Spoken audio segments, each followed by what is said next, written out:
right, we're live. We're live. It's our first Facebook Live at the GCMC. Totally. Exciting. This is very exciting. I know. And we're live. And we're talking about networking. I know. Well, I mean, I feel like everybody's talking about networking too, right? It's every conversation I have with a student. Hey, I need to meet people. Hey, I need a new job. Network, right? Yes. But I don't know if everybody really knows what that's about. Well, I think that's because I think there's this notion that networking is hard, and I think there's this notion that it's difficult, and it's like it just doesn't feel right. Yeah. You know, to do it. Like it's almost forced. Yeah. Why do you think people feel that way? Because they feel like it's something they have to do. I mean, it's almost like if you feel, at least when I feel I have to go work out, it feels forced, right? Yeah. So the same thing with networking and that type of thing. So, and it's kind of amazing though if people can start feeling differently about it, would their perception about it and their actions towards it change? Exactly, and especially when you're talking about, I mean, a lot of times when networking comes up is during, when we're talking about a career or a job, job search process. So maybe just associating it with something that already feels, difficult also puts on that added pressure. Totally, yeah. Yeah. Exactly. And I feel like if we even just get to the core of what networking really is, right? So what is networking? And what is it exactly? And I sort of think about, when I think about it, it's really just about people who have like-mindedness. I sort of think about, networking is about, sometimes even just like organizing a trip, planning a dinner with family, whatever it might be. Yeah, even before this we were talking about dinner parties, and I think that's a great way to network. Like, I know when I go to my favorite grocery store, Trader Joe's, I'm always talking to the cashier, and, once I had a conversation, she's like, I'm looking to go back and get my master's, and I'm like a career advisor at Brew College, and I said, here's my email address. Yeah. Let me know if you have questions. So that's networking as well. Totally. Even people who started businesses, I love the story of Steve Jobs and Steve Wozniak. I mean, the two of them actually met when they were working at HP, got along, and decided to start building a company. And I'm sure the fact that both of them were named Steve also helps. So and there's that too. And it's a long-term thing as well. Exactly. It's like something that, people, and I know for a fact, because I got my job at Baruch, because I've maintained relationships with people at Baruch, and I got involved in the Executives on Campus program. So it's not something about just where I'm looking to take. And I think that's, I know for most people, if they feel they're using somebody or they're just taking from, it doesn't feel good, and this is why most people would back away from it. Absolutely, absolutely. And if you got that feeling, then you're just going to be really nervous. But really, what it's about is about finding people of like minds. It's about making friends and making just, acquaintances, and opening yourself up. I think as well, taking just like career out of it, just opening yourself up to new ideas and getting new perspectives from people, right? And recognizing that you have a lot to give to others. So it's not just about me going to this networking event, giving somebody my business card and hoping that they would get back to me about a job, but I can add value to someone else. I can add value, and it's not just in the area of career. Like, even if you're going to network for career, there are other, other areas of that person's life that you can probably talk about, and you can find out about how you can be offering, something of value to them. Totally, because part of that process is also allowing others to know who you are, because you do have something to offer. You do have a perspective. You have something interesting. I mean, one example, too, this year that happened, especially this fall with one of our students who had gone to a large cosmetics company that was hosting a big networking event, and talk about sharing sort of just even ideas and finding people of like mind. I mean, he started talking with one of the people in the C-suite just about artificial intelligence and the integration of artificial intelligence in consumer platforms, and that's all they start talking about. It's not about, I'm an MBA student, I need a job, or I'm an MS student, or I'm a BA, I need a job. It's, hey, what's happening with artificial intelligence? Because I'm so excited about it, and you guys are doing it, and you're part of that team. Can you tell me more? Because this is what I'm thinking. And suddenly, as well, that person feels good, because I know if somebody's coming, like, what do you do, and tell me a little more about it. It feels good to share that. Totally. So I think it also puts that person in a position where they're adding value and they're giving back. And one of the points you just said, like, he didn't talk about it, I'm getting an MBA and this is what I'm doing. And I think that's something that I see a lot when students come in and they say, help me with my pitch. And what they start out with is immediately, I am a first year Master's of Science in Finance student. And especially if you're at an event on campus, that's something that does not differentiate you at all from anyone, because that's the majority of the people who are there in the room. Totally. So in that context, find the differentiating factor. What is it that separates you? What is it that makes you memorable? Or what is it that will allow that person to have that connection with you? Totally. And that has to also come from a place that's genuine too. Like you have to really dig deep about what is it that differentiates you. And then sort of ask yourself, does that really differentiate me? Is it possible that 40 other people in this room actually do have that? And then dig deeper. Okay, well, let's dig deeper about what's even differentiating about that point. Because people really want to talk to people who have unique backgrounds, unique stories, and unique things to share. And also, especially if it's pertaining to career, I want to, be with somebody who is interesting, because if I'm going to be spending 8 hours or 9 hours or 10 hours a day with you, I don't want somebody who is just blah and just looking, And is a cookie cutter. Yeah. Somebody's an interest. So also have an interesting life that you can talk about. Totally. Yeah, Exactly. like go and do fun things and that's the one thing that's kind of funny is it's sort of this like feeding process of by networking you're doing fun things and going to explore and finding other things to do and other people to meet, right? Yeah. So that's kind of great. So we have Medvis helping us here. So Medvis, anything that...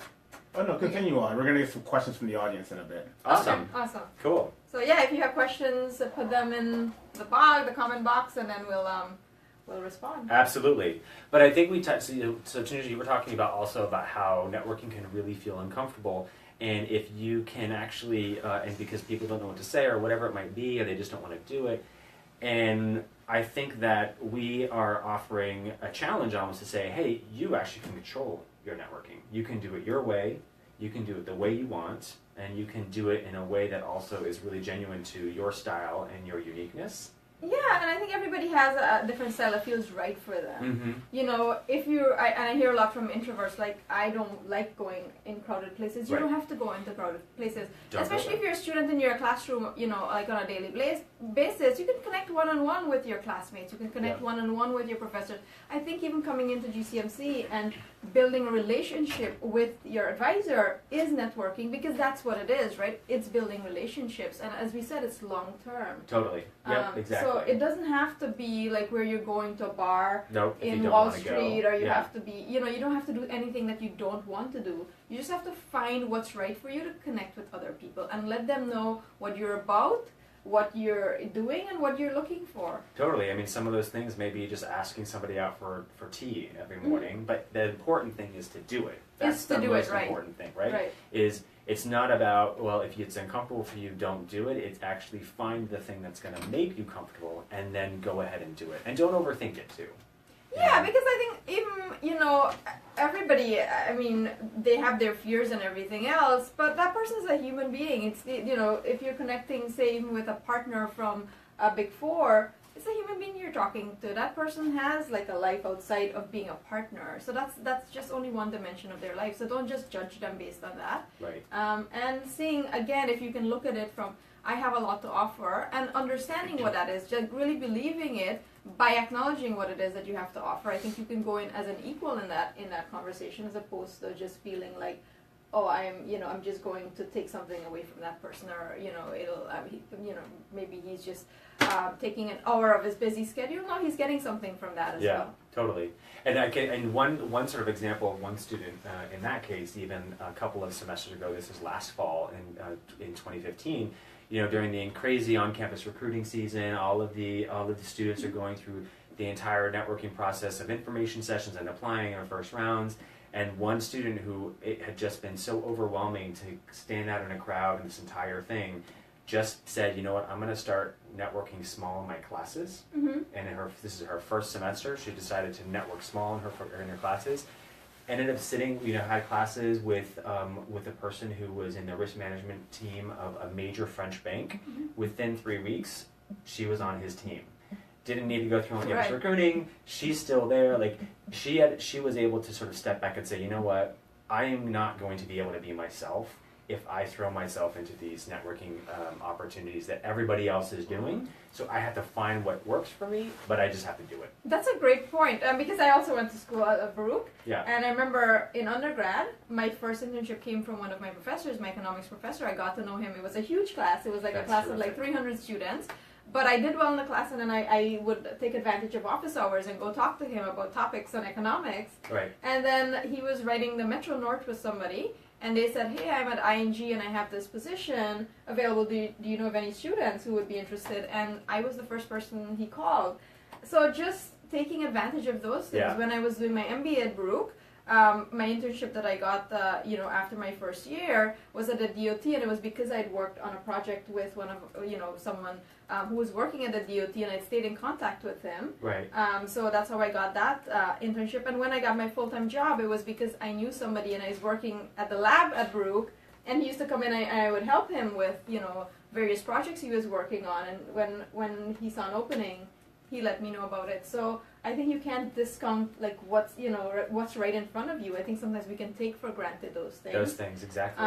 But there's, especially here at Brook, where a lot of students are working professionals and a lot of students are interning. Like internship breakfast we do twice a semester. Yep. It's a great opportunity to come talk to students. I know several students who've actually gotten opportunities from that, and I know students who share opportunities at those events. Absolutely. And I think also, like you were saying, with professors and even administrators and staff and the career centers as well, so getting to know them and understanding them, and that they know you too, because people are constantly talking, right? So we've got a question from the audience, so from Eileen, who's pursuing her MS in Finance. Thanks for joining us, Eileen. So one of the questions is how to keep in touch with those that you've met while networking, and that's a really Awesome. super question, Awesome right? question. Yeah, that's a good one. So do you want to start on that one? Yeah, so follow-up is a big part of this, and Yep. we talk about putting systems in place. One of the things that I know Justyn is really great at is, like, he has a spreadsheet where he keeps track of the people he's meeting, where he's meeting them, the conversations he's had with them, and really when you're following up, I think, draw on something personal. So, for example, if you spoke about something specific, I think you might want to mention that in a conversation, especially if you're at an event where many people are there and the person has discussed many things with many different people. Like, this would allow you to start differentiating yourself. I think a great way is to say thank you. Like, the first email should be thank you, and thank them again for that very specific thing. And then you can let them know in that email that you'll also be connecting with them on LinkedIn. And I think if they've given you a piece of advice, you can say, thank you so much for that advice, letting them know that you'll be implementing it or how you'll be acting on it, and saying that I'll be, keeping you posted on how that goes. On how that goes. Exactly. And I think one of the things, even like if you think about it in general, what I love about that question too is we spend so much time, especially I think students spend so much time networking and building these relationships, is that they really are important. So you want to keep in touch with them. You want to spend time just as much as you're networking to maintain the relationships and the networks that you've actually developed. So whether it's a spreadsheet with people's name on there and maybe the last time you talked to them, and like you said, a couple of notes about what you talked about, and a date, is a good idea. Whatever works for you, maybe you put it in something else, maybe an Outlook or in your Gmail calendar, whatever, or Google Calendar. You're keeping a system and track where every week you can look back at that list and say, wait a second, who have I not reaching out to in a while? Who do I still need to reach out to this week? And you start to make a system so that every week you're going back to somebody, say that you haven't talked to in 2 months, 3 months. And even if you don't have anything to update them about, you can certainly sort of tie in what's going on right now in your life, or be able to say hello to them and just say, hey, I'm thinking about our conversation a while back. You gave me that great advice. Right. Here's what resulted in 3 months. Just wanted to let you know it was great to get that piece of information from you. Just saying hello. Yeah, and also, I know as well when the holidays roll around, it's a great way to touch base. Like Thanksgiving is a great time to show appreciation, and again, being a little specific in terms of not just Happy Thanksgiving, or send a blast to everybody in your network. I think personalizing a little bit, if there's an occasion, using that as an opportunity to reach out. Sure. Yeah, and it has to come from somewhere that you're comfortable with too, and genuine, being genuine. And it really does with maintaining relationships, Eileen. In that question, which is great too, and maintaining those contacts are making them individualized. They can't be blast. They have to be individualized, and they have to have some sort of context to how you guys met, how you maintained, how you have a relationship, and how you met, and how you want to develop it too. Right, definitely. So even on that one, this we're talking about maintaining relationships. I don't even think we've sort of talked about how we start the networking process and how people can actually start that process, especially for some people who haven't started. And we touched on it, but starting small and starting with the low-hanging fruit. So, exactly, because right? you already know a lot of people that Exactly. you might have lost touch with. Mm-hmm. Make a list of those people. Come up with, like, just get a spreadsheet or a piece of paper and come up with all of the people that you know. Exactly. And just start with, like, you know, do they know what I'm up to? Yeah. Do they know what I'm doing? Do they know what I want to do? I mean, I guess that one big question for yourself too. Do you know what you want to do? So, and if you don't, that's fine. That doesn't mean you don't have to network, but you want to at least get an understanding of, are you going to let people know that there's something that you really want to do, or that you're still exploring and you're thinking about, at least even if you're exploring, maybe it's 2 or 3 areas you're exploring, but just getting a sense of who you know and who's sort of relevant that you want to network with right away is a great way to start.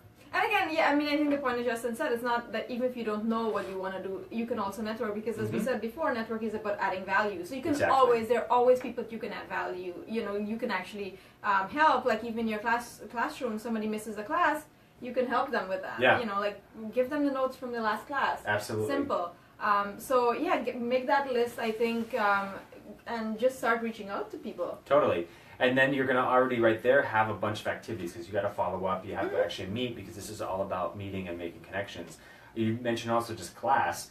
You know, for students who are in class, I always challenge them to never sit in the same seats every class. That's a great idea. Yeah. Right? So change, because everybody will sit in the same seat, so you can almost guarantee and depend on everyone to stay in their seats. So if you take the idea that I'm actually going to move to another seat, you have an opportunity over 12 to 15 weeks to meet at least 12 to 15 different Exactly. people, right? Exactly.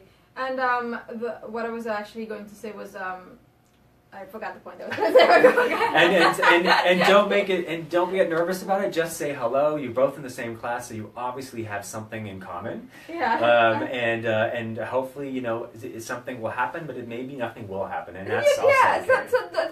So you're not celebrating an outcome. It's not being attached to an outcome. Celebrate the fact that you're doing it. Yep. The fact that you're doing it. And what I was actually going to say, Justyn, was that I've heard of a student who actually went to Starbucks and she just spoke to the person behind the counter. Wow. And that person knew a partner at one of the Big 4 accounting firms and ended up getting called for an interview. So I think the fact that if you're, you know, categorizing people, like, oh, I should just be speaking to the partners, or I should just be speaking to, you know, the associates at this company. I think it's not a good approach, because, you know, people know people.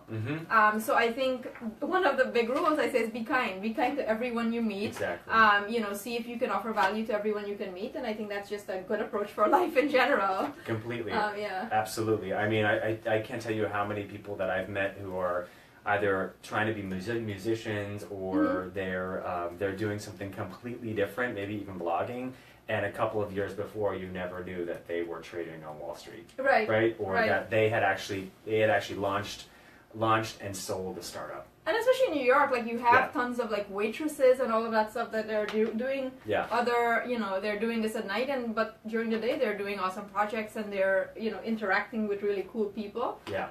So I say don't judge anyone. Don't judge anyone, exactly. Yeah. I mean, make that possible, to make the idea possible that you can meet anybody anywhere. Other, you know, events obviously are clubs on campus, meetups, industry events, you know, whatever is best for you, and easiest for you is the way to go. Yeah.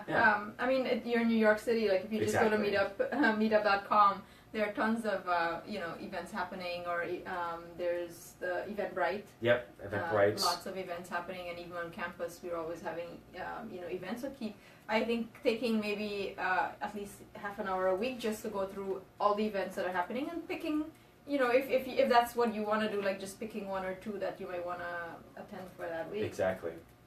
And then just coming back to that too.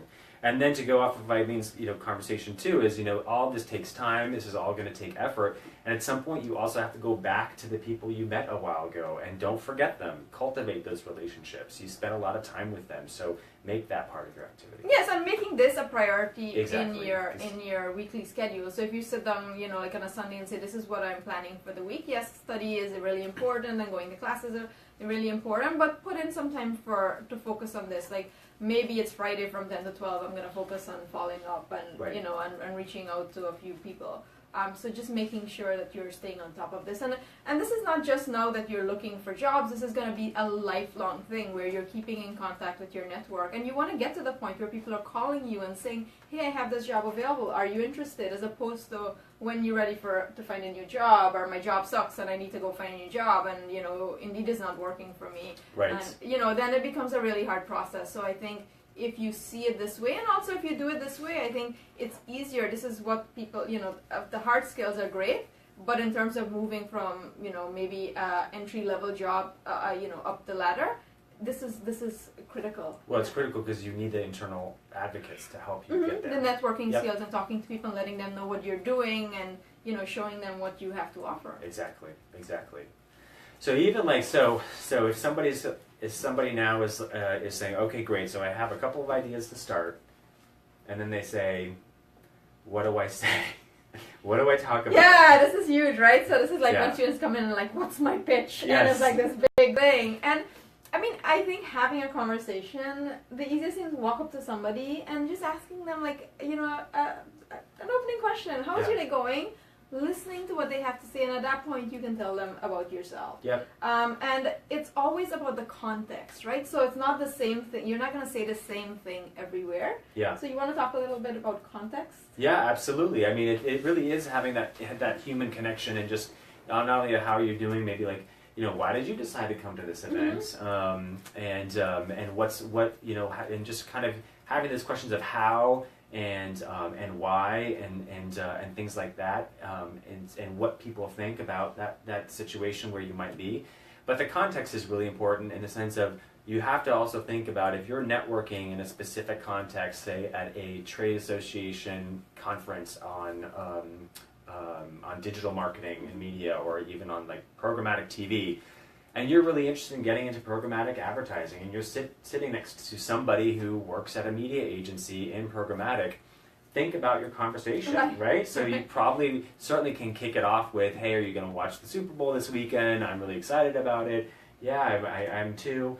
You know, there's some context there even to be able to talk about potential TV advertising and programmatic advertising and what's going to happen online and what they might think, or even just be able to have that conversation around what you're learning about programmatic advertising and getting some tips and thoughts and ideas, instead of talking necessarily and continuing to talk about things that just aren't really relevant. Yeah, and I think sometimes breaking the ice can feel, you know, like hard as well, because if you're just focusing on this job, I mean, I think it's like, what question can I ask them to make them, you know, like, but if you go a little bit broader and say, okay, so how can I maybe just open this up so that person feels comfortable, or a topic that would be really easy for them to talk about. Yeah. Because I think people love to talk to other people, I think in general, Absolutely. and they love to share.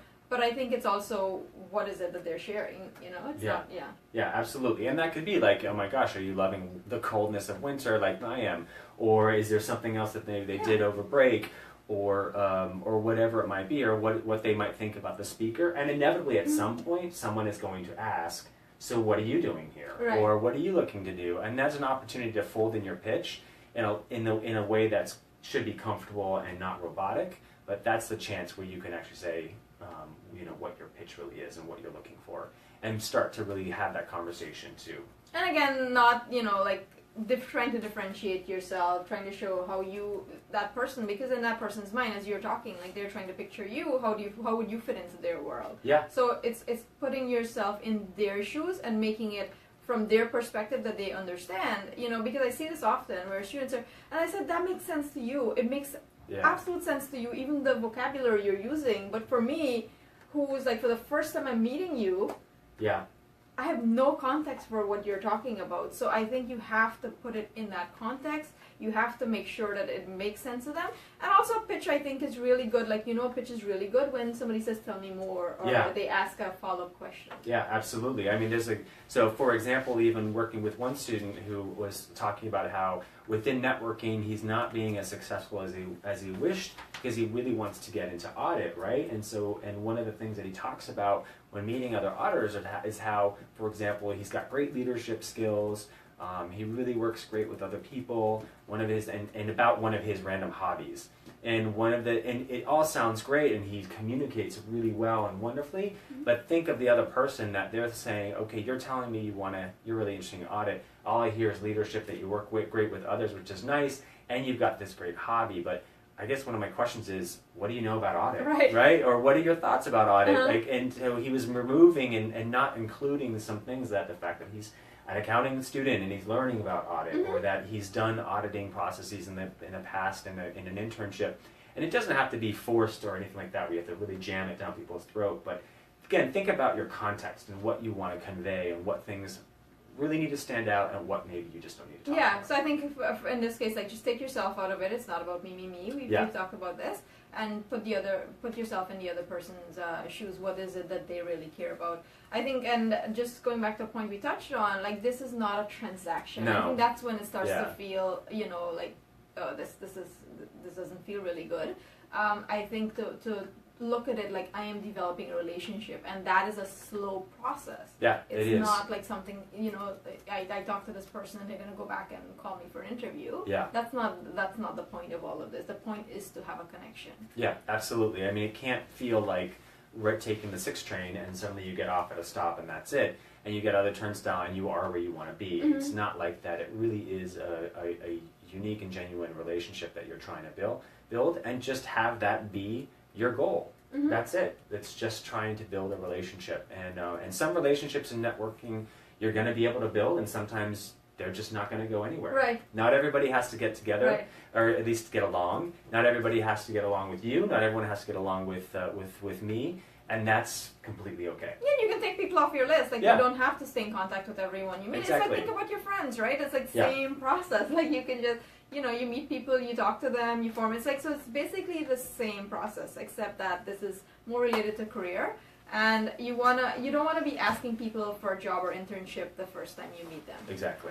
Yeah. So we have another question. So you're pursuing your master's in accountancy and taxation. How to select the people, classmates, and professionals to stay in touch with. It always costs time and energy to network. How to make networking more effective. Yeah, I think we kind of actually touched on it a little bit here, and this is a great question. Thank you so much.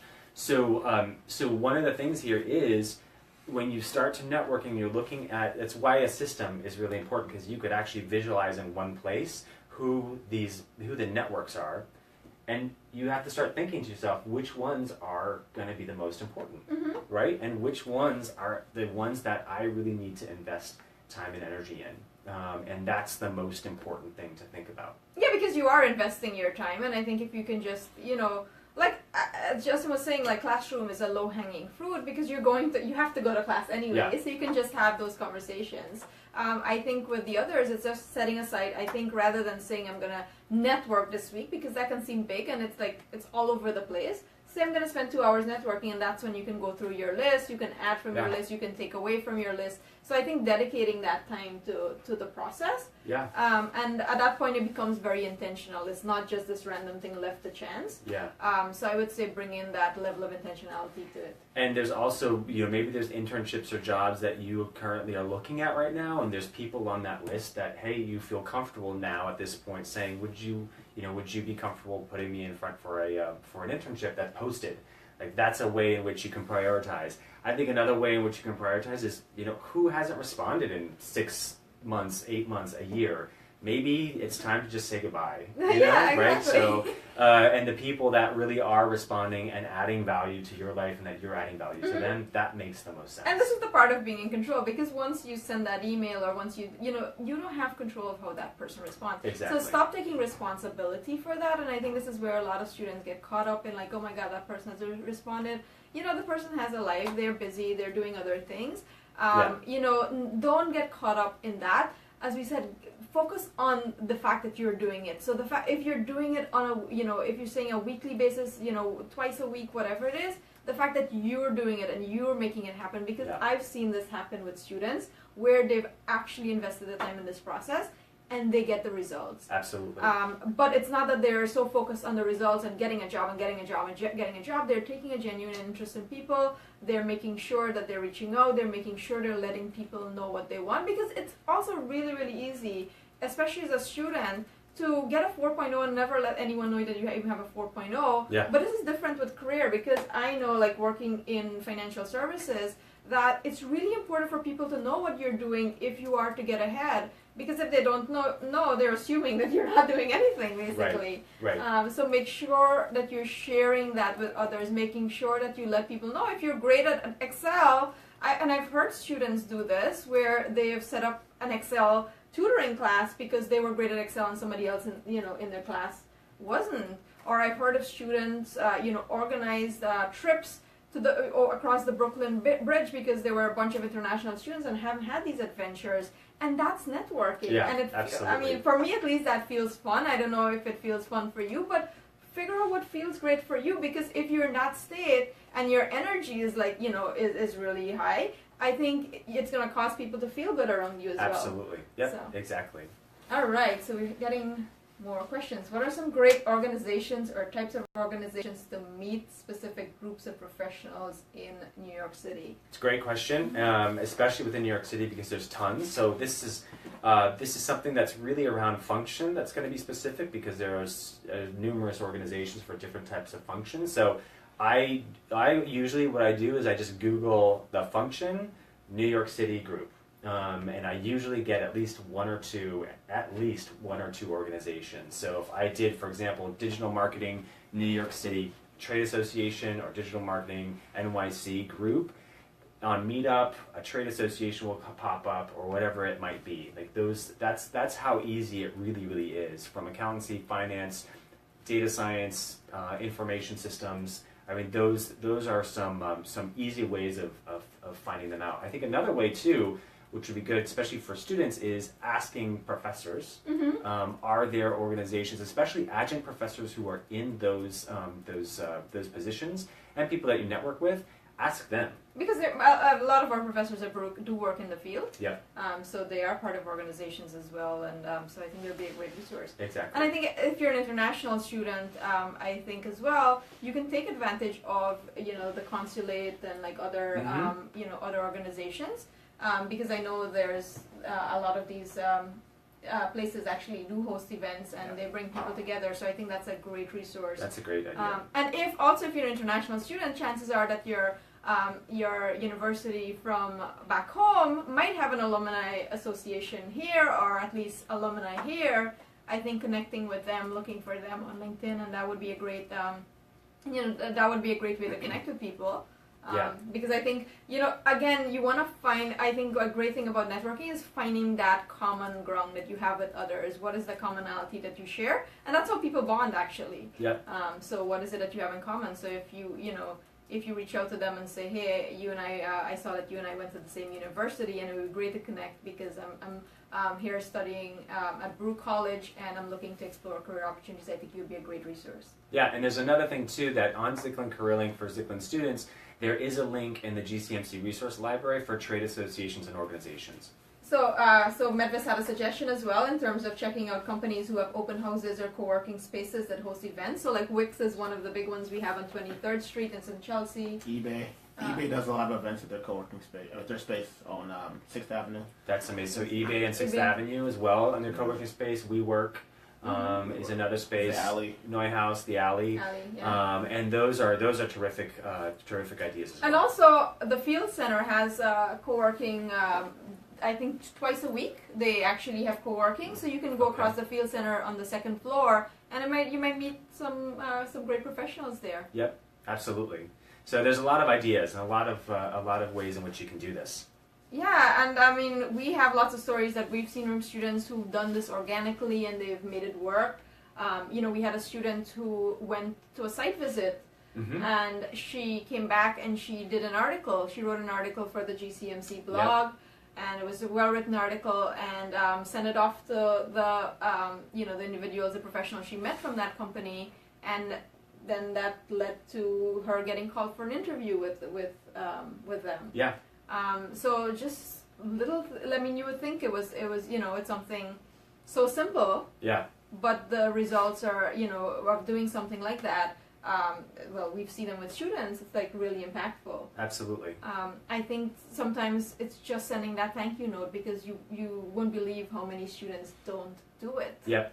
But again, it's also with context where that thank you note is actually something that, adds something like a line or two about what you learned specifically and something that somebody shared that's really personal to them and that will make them respond, right? And also, I mean, the big thing about networking is that you want to be sharing your network. Yep. So you meet people, somebody may not necessarily be in the field that you want to work in or doing something that you want to do, but somebody else in your network might benefit from connecting with them. So this is a great way to really connect people. Yeah. And also you're building your brand in that sense as a connector. Yeah, I mean, I think that becoming the connector, not only the networker, but actual the connector with people, almost is like that stage of networking that makes you a pro in a lot of ways. Yes. Where you're now starting to think, not only do I need to expand my own network, but I also need to be part of expanding other people's networks for them and help them get to success and help them achieve what they And that want feels to. really good. Like Exactly. when you do that. It feels terrific.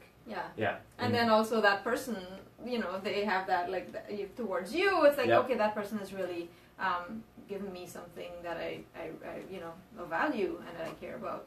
And these things don't take a lot of time. To go back to that one question of prioritizing with the networking too, especially, I mean, really, if you have a list of networks and of people that you want to prioritize, within 5 minutes once a week, you should be able to list off on that list, I need to get back to this person, this person, this person, this person, this person, which is already could be in 5 minutes, 10 to 15 people that you actually now have to spend time to reach out to. And if a certain percentage reach back out to you, you now have to do something with them, right? So, this isn't necessarily, it doesn't have to be such a time-intensive process of the prioritization part, because there's a lot of action in that has to happen too. Right, so it's just being intentional, and Exactly. It's like a lot of people say it takes like 30 days to build a habit, or how many ever days it takes to build a habit. So if you can have the discipline for, say, the next 30 days, and maybe this is something you need to challenge yourself on for the next 30 days, I'm going to take, X number of, or for the next 3 months, I'm going to sit once a week and do this, and really do it, and after that it becomes like natural. It becomes like part of your routine.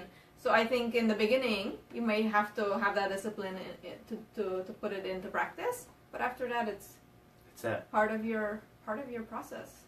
So I think, do we have anything else we want to talk about networking? I mean, we can talk a lot about networking. We can talk forever about networking, but I and, actually kind of want to encourage people to get out there and start doing it. So I'm going to read out a quick statistic. Yeah. LinkedIn reported that 21% of millennials surveyed by LinkedIn said the reason they left their jobs was to try out a new industry. So therefore, they're saying as recruiters, it's important to consider candidates who may be coming from outside the industry you're hiring for. What would you all say about students who are working from one industry to coming to Zicklin to learn something new, but they still don't have those contacts in that new industry that they want to work in? Where would you suggest they start in terms of leaving one sector to go into another? Because it's a very popular maneuver for a lot of quote-unquote millennials. Well, I think not even, it's a great quote statistic, but not only for millennials, I mean, all of my friends and everybody, right, has changed industries and functions in so many times in so many ways. And I think it touches on exactly what we were talking about, is you've got to start somewhere. If starting somewhere for you is the lowest hanging fruit, going back to your networks and saying, okay, if I was a person in marketing or engineering and now I want to become an accountant or I want to get into finance, I have to go back deep to sort of like my low-hanging fruit and see who is in finance that I need to start talking to, or who is in that function I need to start talking to.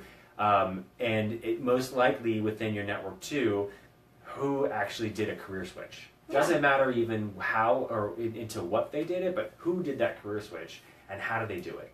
Yeah, so I mean, with students, we have a lot of career changers at Zicklin. So students come in and talk to your career advisor, because we've seen this, and it can feel really hard if you're trying to do it alone. So I would say come in and talk to your career advisor. And I mean, besides the networking, there are other things you can do, like even on LinkedIn and even on your resume, and like with all of the collateral you have, where you can start like looking for how is it that I can actually position my transferable skills in a way that makes me more appealing in that field, as opposed to, like, just for example, a lot of students who maybe were, and I know quite a few students who were coming from India, for example, they were working in a very technical field, and now they're looking to go into finance because they worked at financial services firm when they were in India. And how do we start to make it a less technical resume, and maybe stressing less some of the, the programming and stuff they did, and more stressing, like, okay, they've worked with clients in this area, or the things that matter to someone in the area that they're looking to go. So I think you can start positioning yourself and looking for what are the transferable skills. Yep. And I think also, starting to think even early on a really unique answer to, okay, why are you doing this shift? Yeah. Why are you making this change that you think is so important that you are going to lose, or so you're going to leave your job in one place where you had a career, and now you're going to do this. So there has to be something really deep and meaningful, or at least something that's impactful for that reason. And it's a great story, to talk. And I think one of the things, if you know this is where I'm going, so if you know I'm going to asset management and I'm coming in as a programmer, okay, so this is, this is the gap, but what is it that I already have? So maybe making a list of what is it that I already have that would help me get there. What is it that's missing that I need to, and maybe something that, sometimes there are things that I need to drop, like I just totally need to leave behind. But what is missing, and how do I start closing that gap? So maybe, for example, for a student that's coming from a heavy technical background and is looking to get into asset management, maybe it's joining the Zicklin Investment Club, because that's something, I'm taking a leadership role in that, because that really shows that I'm interested in that field. So I can start, joining like organizations and associations, and start, volunteering maybe in financial literacy or something, so that your resume is starting, and your whole, you're starting to take on that brand, that identity of someone that is an asset management professional, and leaving behind the more technical. Exactly.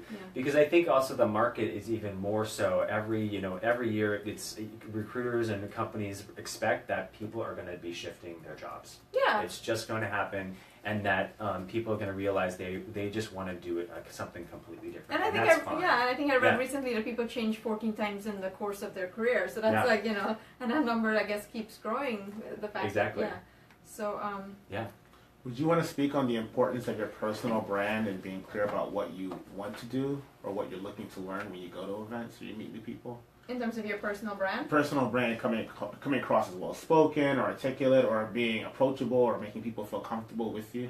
Yeah, we had a list of does and don'ts as well, so we can start talking about. I mean, there's a couple of things in there in that question, which I think is a great question, Mevis. So, as an example, first of all, being approachable, absolutely. So let's even step back from brand and what does that even how mean? you Be talk. approachable. Being approachable, I think, when I think about being approachable, I think just in the fact that you don't have your arms closed, you're not looking at people necessarily, that you don't have to stare at people, but that, and even a lot of times also in networking events, when you see people that are alone, take the opportunity to bring them into a group that you might be in, or go up and talk to them. That's a low-hanging fruit right that's there. A low-hanging fruit They're right probably there. just as scared as you are. Yep. Smiling is Smiling like is a great walk way. in with a smile. It's like people are going to be drawn to you. Exactly, as far as well-spoken, absolutely. I mean, that's going to be an important part of networking, is to be well-spoken.